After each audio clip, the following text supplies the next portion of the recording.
Putin has a number of options available to him at the moment. He can keep fighting, of course, in Ukraine. He can open up other fronts. Now, there are people who say that the agitation on other fronts will weaken Russia in general, because Russia doesn't have the troops and the ammunition to have more than one war on at the same time. That may well be practically true, but advancing particularly into Moldova will throw Europe into significantly more chaos and anxiety.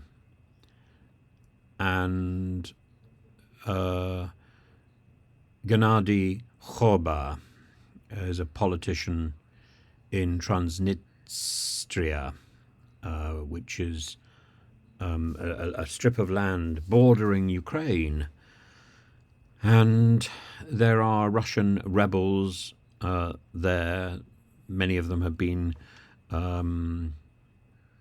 seeded there in the last few years, arguably to cause frustration, to cause discontent, in the same way as many Russian rebels were seeded into the Donbass and the regions bordering Russia in Ukraine. It's the same trick. It's the same stuff. There are similarly calls and frustrations going on in Azerbaijan, which I reported on last week. And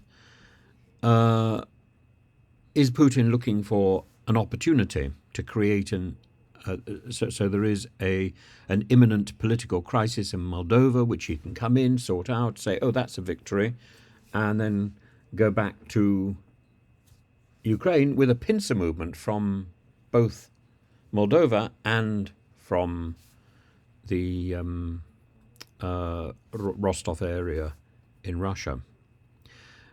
Russia has about 2,000 soldiers in Transnistria, and Russia could open a second front. And that would make life very difficult for Odessa and for the western corner of Ukraine. I'm not sure whether an active war is what Putin is looking for. He may just simply be looking for rhetoric and arm flexing, muscle flexing, provoking tension, provoking reactions. It's something that the Kremlin is getting extremely good at doing.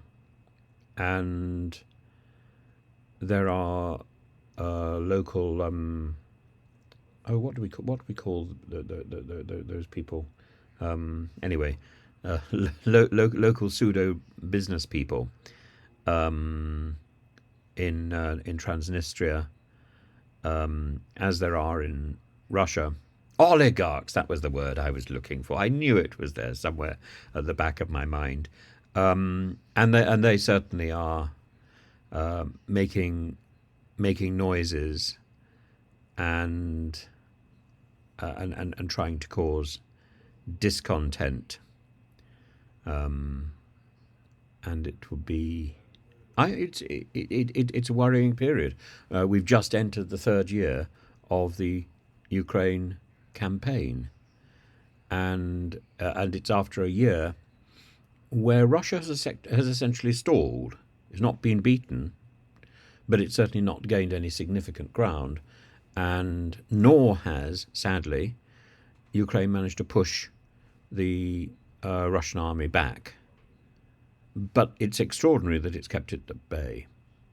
That, in the face of serious political stalling also from America and from the West, that again wants to say it supports Ukraine, but doesn't really want to cough up the money or the goods to ensure that support is effective.